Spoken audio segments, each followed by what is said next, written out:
As Serena mentioned, my name's Joanne Yu and I'm the course coordinator of the MTeach. With me tonight is Dr. Pauline Kohlhoff, and she's our professional experience director, and Justin Kay, who's our current MTeach student. Hello, Justin. So this session will be recorded for those who can't make us this evening, so thank you for that. But first, I'd like to acknowledge the Gadigal people of the Eora Nation upon whose ancestral lands our city campus now stands. I'd also like to pay respect to the elders, both past and present, acknowledging them as the traditional custodians of knowledge for this land. So, why study secondary education at UTS? Thank you for coming and sharing this evening with us. We're very excited to tell you about our program. Not only are we situated in the heart of the city, close to all the really fantastic restaurants, very close to the station with a wonderful library, we were rated over 80% for our teaching practice, facilities and resources by students in the 2021 Quilt Survey, which is a government survey, and over 90% for graduate student satisfaction. And this makes us the highest ranked Sydney University for our education courses on these indicators. We also have a wonderful partnership with lots of different schools. Pauline, do you want to talk about that? Yeah, so I'm the Director of Professional Experience, and we have partnerships with over 200 urban and rural schools all across New South Wales. And that's where you go for placement to be in a school situation. You can learn on the ground with an experienced teacher and also with support from UTS academic staff as well. And so you'd have a mentor from us and a mentor from the school.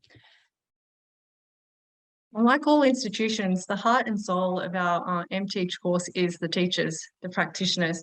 And Pauline is one of them. She's our maths teaching method specialist. And so you'll be learning from wonderful educational researchers and experienced high school teachers. And your teaching methods instructors will probably be your second parent, your home away from home. So the course structure, as you can see on the left, there's a series of core subjects that you'll undertake. It's quite diverse, and it'll give you a really good platform to learn about all the different issues in education, such as working with students with disability, education psychology. If you are to do a single teaching area, the middle column, you can see that there's three teaching method subjects that you do. You have two pracs, two professional experience subjects, and a choice of electives from four. And your combined teaching areas would be 3 teaching methods in your major, 2 for your minor. You have your 2 professional experience subjects, and you can have your 2 electives. And you can, if you are interested in different KLAs, you can include teaching method subjects that is not in your combined teaching area. So the teaching specialisations that we offer, the single specialisations are on the left, quite diverse. The combined specialisations, we couldn't get them all on the list here. If you refer to our handbook, you can see a much more comprehensive list, but these are just some examples of the ways that you can construct your course. So if you were to start your MTeach at UTS in 2023 and take on a full-time load, your autumn semester might look like this. So you'll be doing professional learning and literacy and numeracy across the curriculum as your core. If you're doing a 1 teaching specialisation, you'll do 1 teaching method 1 and an elective, or you might do 2, depending if you're doing a combined specialisation course. Professional learning is an amazing subject. It's where you start your teaching journey. You set goals for yourself in terms of your coursework as well as your practical professional experience learning. You set a learning plan, you learn to be reflective, you learn to work with the community, parents and carers. And we've also organised a lot of different various experiences for you, and I'll talk about those later. So this year we had a conference and we had a series of immersion visits. Literacy and numeracy across the curriculum is a very, very important subject. I don't know whether you saw a couple of weeks ago in the news, the NAPLAN results of Year 9 students. Some students are performing at the Year 3 level in terms of their punctuation. So it is a really crucial area that we find across a lot of different schools. In this subject, we've partnered with 7 different schools across the Sydney metropolitan area who are showcasing and sharing some of the amazing work that they're doing, scaffolding literacy and numeracy in their school. And you'll be given the opportunity to develop a resource that supports these literacy and numeracy skills based on authentic material that we've drawn from these schools. And teaching methods, maybe starting off with Pauline. Yeah, so I teach the maths, and in the maths teaching methods, basically what we talk about is all of the ways that, you know, maths could be taught. And it's we've all been taught maths, and we all know what it was like when we were taught it. But what about other people? What about other experiences? What does it look like in other people's classrooms? And so we talk about how different students learn, about the curriculum that is that comprises what we do, and different ways to plan lessons and plan units of work. I understand it's much the same really for the other teaching methods, except that it's not as fabulous as maths, of course. So, Justin, do you want to share? Justin's been in all the teaching method subjects. Yeah, so I'm Justin. So I've been with Pauline in maths teaching methods, and also had the opportunity to do study science teaching methods. So, I mean, Joanne may cover this, but the expectation is that as a student in this course, you're already proficient in your subject area. The key focus, whilst there are opportunities to explore the curriculum, explore the content, and remind yourself if it's been a while, but it's more about how to actually teaching it. And it's also an opportunity, because we do these courses over 3 semesters, to pull in your learnings from other subjects. And certainly literacy and numeracy isn't just for the maths teachers. We also need to think about that in maths teaching as well. So opportunity to pull in concepts from the other courses. That's great. Thanks, Justin. Yeah, I know that Pauline's probably one of your favorite instructors. Like many other students. So I'm just going to move on to the immersive experiences within schools. In 2022, this year, we were able to organise an innovation and change conference. We're very excited about this. We invited lots of different school leaders across different schools in Sydney to showcase some of the innovative practices that have come out of lockdown, such as ways to engage students, even though learning became online. We invited Dr. Phil Lambert. He's a very renowned speaker in the education landscape. He was helped form the Australian Graduate Teacher Standards, or the Teaching Standards, which is the accreditation framework that is used for practicing teachers and also graduate students. So on top of these innovation in a conference, we thought, what would these practices look like in actuality? So we organised lots of visits to schools, different schools. So in the PowerPoint slide, you can see the photo in the left-hand corner of prefects showing us around Prairie Wood High School. The photo next to that, I think, Justin, you were there, Linfield Learning Village. Yeah, we were sitting, talking with high school students, primary school students. We did workshops. Linfield Learning Village is quite a unique school. And we brainstormed what is a school like this, and what's the philosophy that frames their teaching and learning strategies. So we are aiming to host a similar such conference this year and include lots of different immersive activities and events. On top of our core subjects and our teaching methods and prac, we also have a suite of future-focused electives. So Crunch is a data-informed subject where you can learn to look at ways that data can be used to track student performance and improve the outcomes of a school. And in that subject, you'll be looking at a software that schools use to collect data and analyze school data. In Create, you'll be having lots of different opportunities to create multimedia resources. And our school is very fortunate. We have lots of connections with the different parts of our school, such as TESOL. The multilingual learner is a TESOL subject where you learn how to work with EALD learners.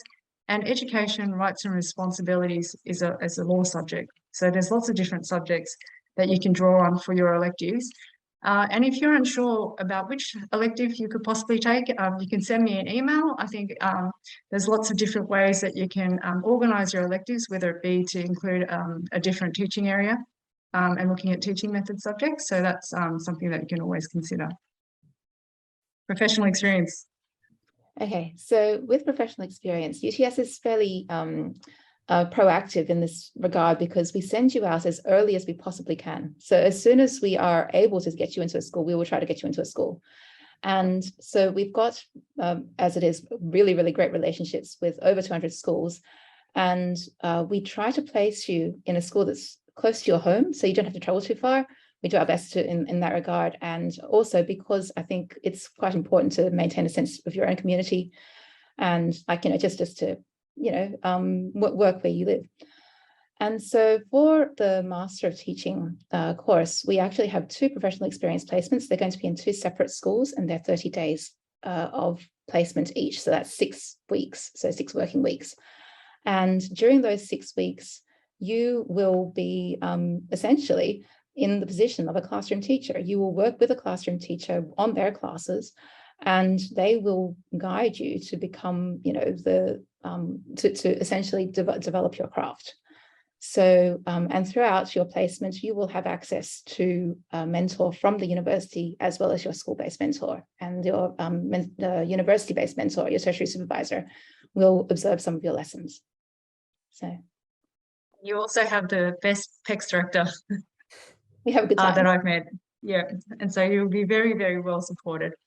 Okay, so moving on. Career outcomes in the job outlook. As you know, teaching, there is a teacher shortage currently, quite a significant one. Justin, you'd be happy to hear about that because you're almost graduating. So there's a bit of information about the salary and the job outlook. Pauline and I, we have been getting that many emails, phone calls from principals requesting graduate teachers. Our dilemma is that most of our students have got work, and it pains us to say that to these wonderful schools. Pauline, do you want to share your story about Adam?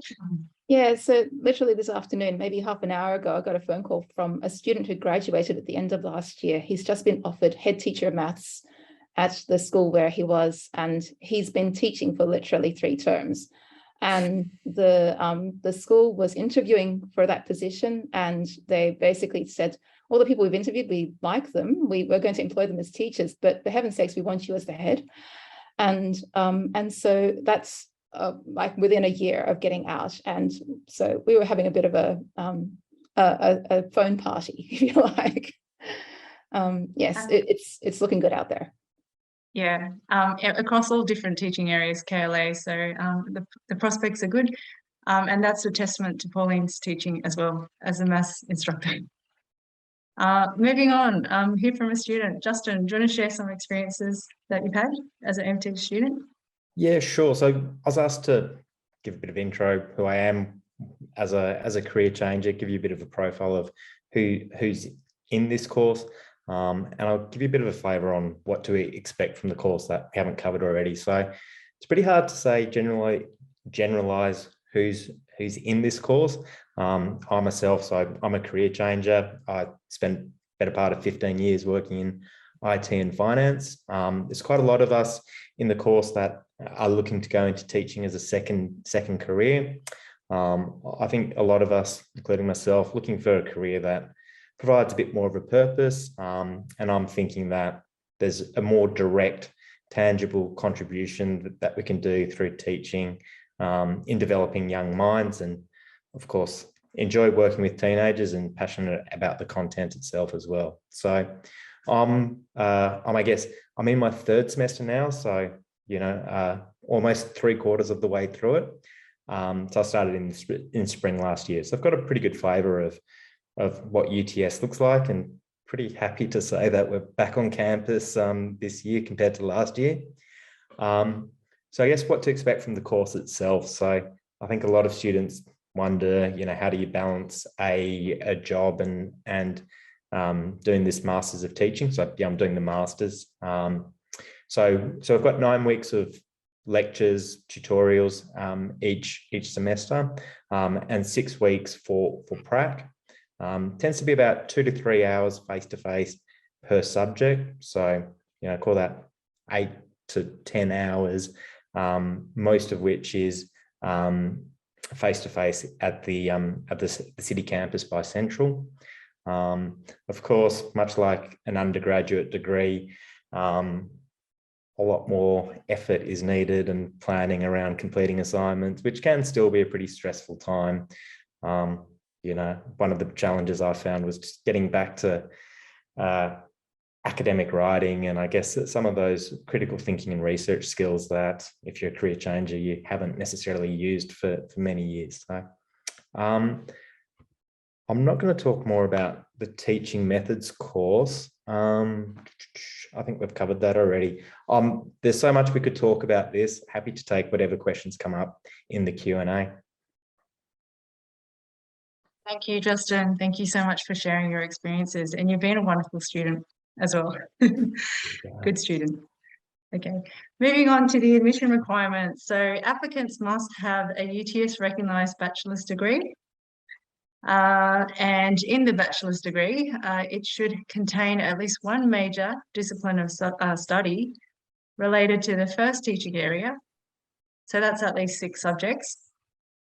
No more than 2 at the first year level, and no fewer than 2 at the 3rd year plus level. That's in the 6 that's being counted. So of course you can have more than 2 first year subjects. It's just that you must have at least 4 above, if you like. Yeah. So if you have any questions, and you can put it in the Q&A, and also I will put my email address in the Q&A. You can email me and I'll send your bachelor's degree transcript to whoever needs to see it, just to check whether you've got the relevant subjects. In addition to that, you just need to have a personal statement, and I'll give you a bit more information. And for those in international students, an academic IELTS, and you can see the level that's required below. So 7.5 overall, and so on.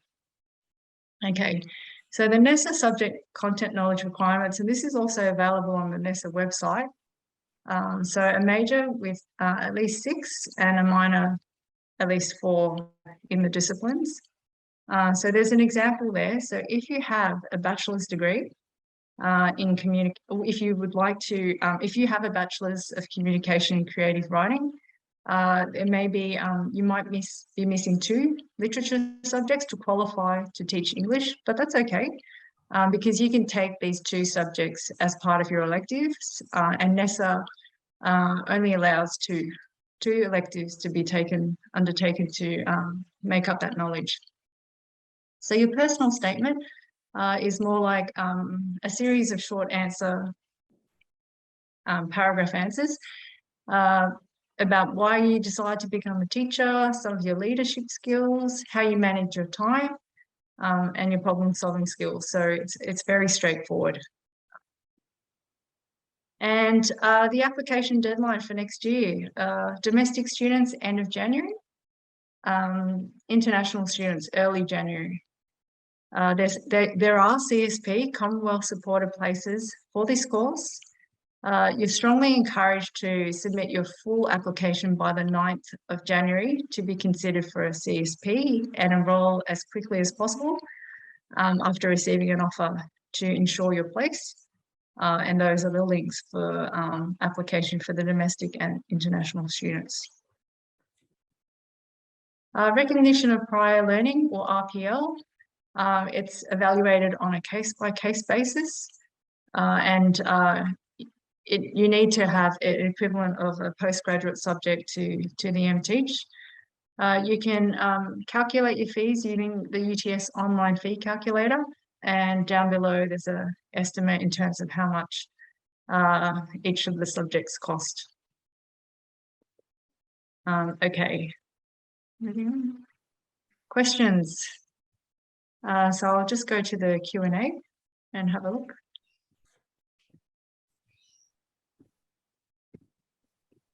I think Serena's been answering them. Yes.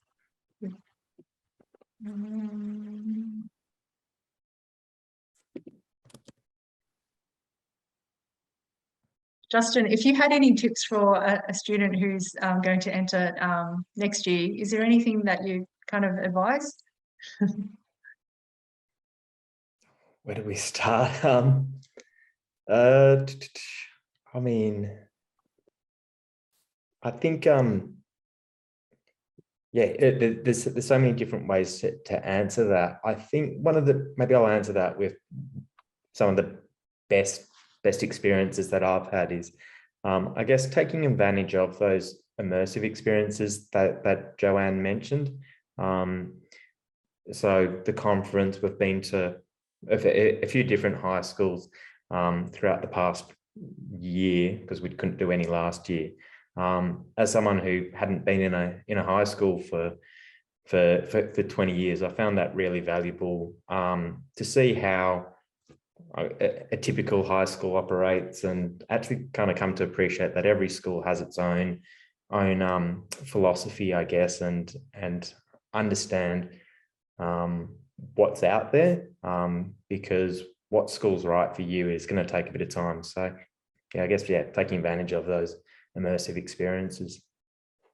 Yeah, that's a really important point. And we do organise those events so you can actually see the different types of schools out there. I think, and Pauline agrees with this, it's very important to find a school that matches your philosophy, and that a school where you feel comfortable working at, and a leadership kind of model that really supports beginner teachers. Yeah. So there's just been a few questions that just have recently come in, and I'm just wondering whether, Justin, while I've got you, there was one question about how many hours per week of study would I need to do? Yeah, so I mean, I'm not sure, Pauline, if you have an answer as well, but I think that the rough guideline is, so you're going to have 2 to 3 hours face to face, and I think depending on the subject, about that much in terms of a lot of the lectures are pre-recorded, so you might have 45 minutes, an hour worth of lecture and reading. So and that's per course. So 2 to 3 hours face to face, about the same prep, and then assignments. Look, there is a bit of variation in how much time you need to dedicate to assignments. They can take a lot of time, I'd say. It would depend how seriously you're taking Yeah. the assignments. Yeah. And how much of a perfectionist you are as well. Yes, that's right. So that there is a sort of a rule of thumb. It's supposed to be 3 hours for every hour face to face. Is it? Okay. That's supposed to be the rule of thumb. But I think that one of the things that I found with my mob is that it depends actually how much they need to essentially restudy from what has gone before. So because ours is maths, if you've forgotten some high school maths and you need to relearn it, that's some time that we haven't necessarily factored in. So that's just it will depend. Yeah. And I guess that kind of answers. I mean, oops, sorry.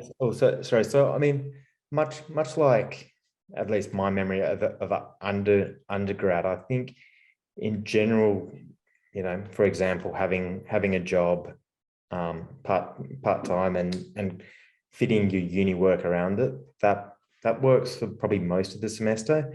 However, around those assignment times, when they tend to be due around the same times, we tend not to have exams for this MTeach.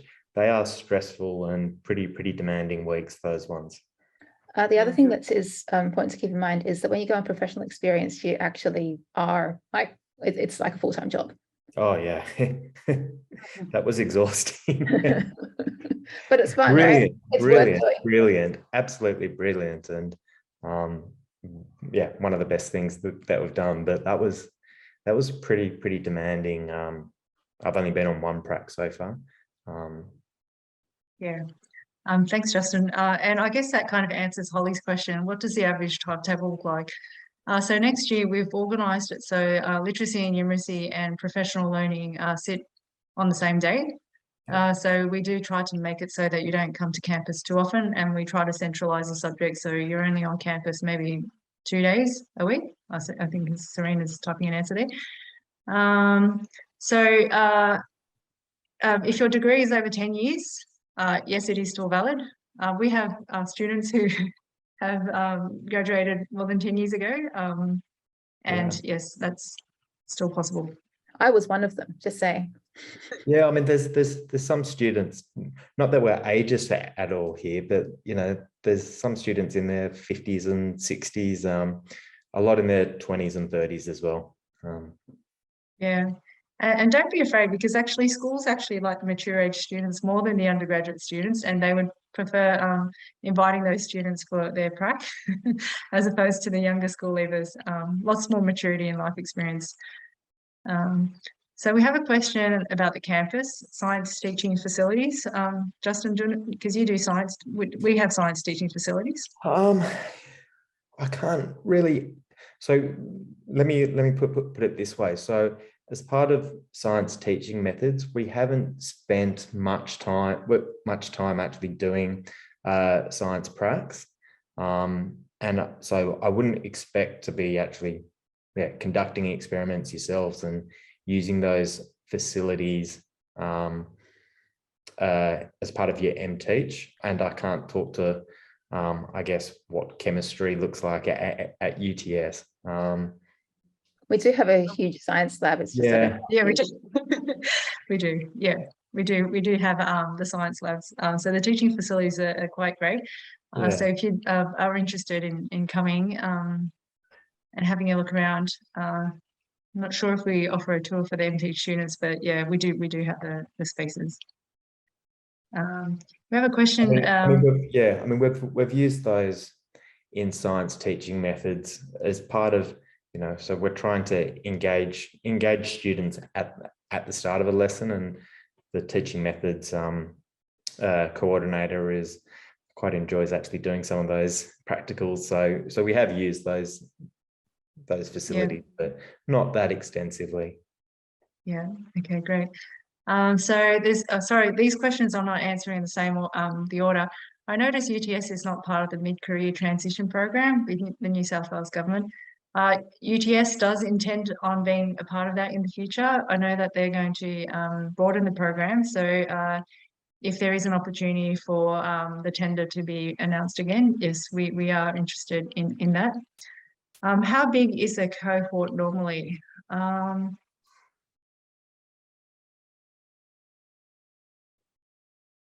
So roughly, I would say our cohort also includes the undergraduate group of students, but I would say with the MTeach students, it'd be around about 65.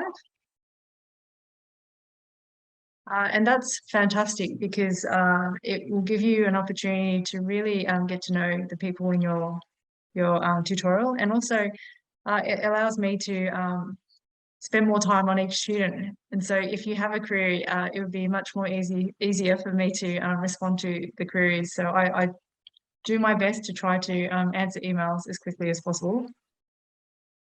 If you have an undergraduate degree in English as a major, yes, you can apply for the Master of Teaching with English as a single teaching area, most likely.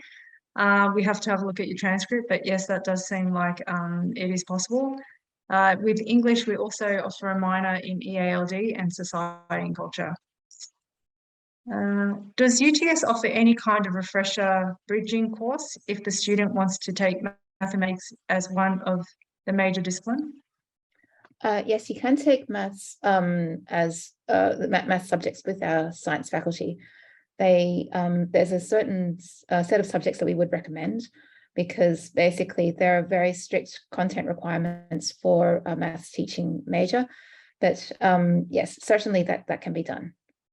And there's also, Pauline, I'm not sure if you know, but I've seen the emails. I can't talk to it personally, but there are short courses. I think that some of those are aimed at refreshers for undergrads who may not have done extension maths, for example, but want to do a science degree. So there are other opportunities available. Yes, there are actual bridging courses. Yes. Yeah. And then there's also I'm not sure what the name of it is, but there is a room and a person available at least a few days a week for whatever maths questions you have. Yes, so that's the Maths and Science Study Centre. And the lady who runs it, her name's Julia, and she's lovely.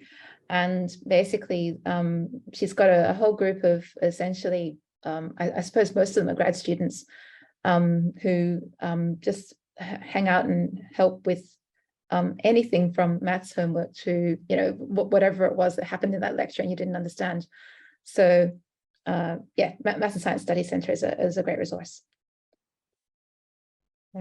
So we have another question. Can I get recognition of prior learning from working as a learning support officer? Unfortunately, sorry, Paul, you want to answer that? I think it's not quite, I don't think it's RPL exactly. Although I think that what can happen is if you maintain your job as a learning support officer, then we can use it to count towards your prac days, depending on the, so at least we could this year. The rules have been changing quite a lot because of COVID. And so that there is the potential for that to continue. But yeah, I'm sorry, I don't know if that answers your question. Yeah, no, I think that's a good answer because of COVID, like the rules have been changing on a year by year basis. I think it's as much as we can say at this point. But it's great that you've been working as a learning support officer, and we encourage all students who are to do that. And this year there's also been work in COVID support. So there's many opportunities to get into schools and start working on, and the pay is not too bad. So I think it's actually a really good kind of part-time job to have. Sorry, is my internet connected? What I would recommend, some tips that I have is, as Justin was saying, the immersive experiences.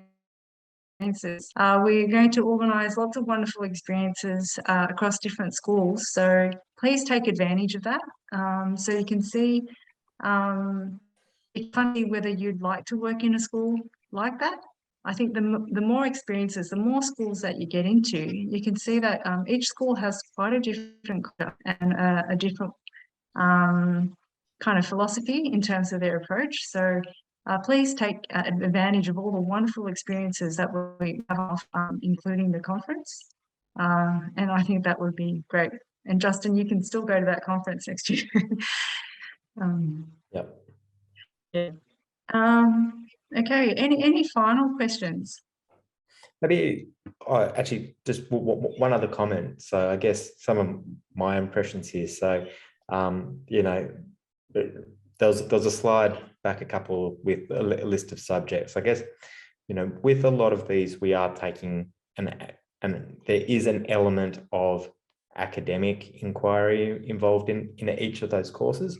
But as much as possible, we are trying to, or the coordinators do bring it back to practical application, because ultimately within Masters of Teaching, we want to be in classrooms once we finish this degree. So, you know, I think it has been thoughtfully structured, so it's not just, I guess, study for the sake of it. It does have application. Yeah, trust me, the 2 years will go by as a blink of an eye if you're a full-time student. It just seemed like Justin was in my tutorial yesterday. He's going to miss UTS when he leaves. I'll be in my tutorial tomorrow. I'll see you tomorrow. Oh, yeah, I know, right? Yeah, please your last semester next year. And yeah, I think thank you for coming. We look forward to seeing you next year. We are a wonderful bunch of people, and